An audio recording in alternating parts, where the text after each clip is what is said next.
Hello everyone and welcome to the mini test solving of our lecture 19 statistics mini test. Here is the mini test for those of you who are here just for solving it, and you can pause and solve. Otherwise we'll go ahead and see the step by step. For our first test we had to solve a very simple problem, then round to the appropriate number of significant figures. Now you can solve this one with or without a calculator, whichever way you want to challenge yourself. I'll basically just list the steps as I would do if I solved it. So first, I multiply the first two numbers. I write the intermediate without rounding it, as should you, as any rounding too early would increase the chances of solving it wrong, especially when rounding it up at the end. We divide by this number and we get 0.2, a lot of decimal places basically. Now we need to look at the rules.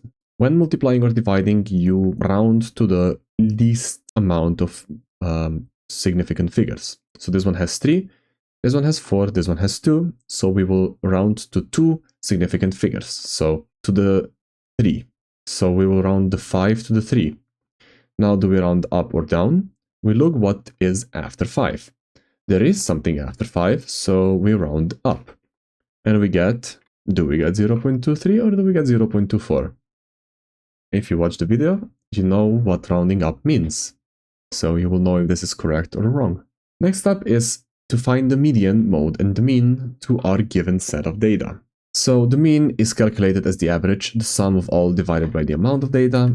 The sum is 45, the amount is 7, and we get the mean as 6.4. Here we write 2 significant figures just to point out that it's not exactly 6, but anything more than 1 decimal place, whatever, is not really needed.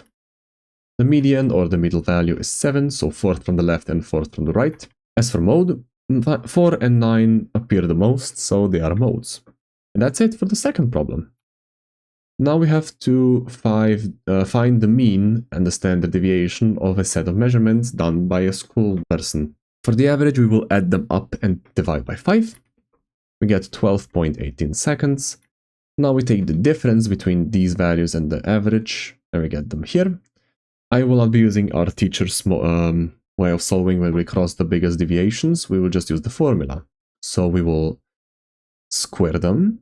The long formula, I will square, add together, divide by a minus 1, and then take the root of it. So here I'm squaring them. Here I'm adding up all the squared differences. Now I divide them by 5 minus 1, which equals to variance or standard deviation squared, which is 0.148 divided by 4.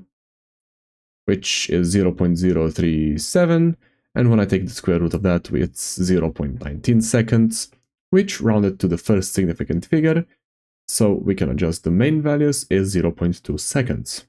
And writing out the result, that is 12.2 seconds plus minus 0.2 seconds. And this is our result. You could also just write, like I did with the brackets, yes, so seconds on the left and seconds on the right, or isolate out the units. But yes, this is it. Thank you so much for tuning in to today's mini test solving.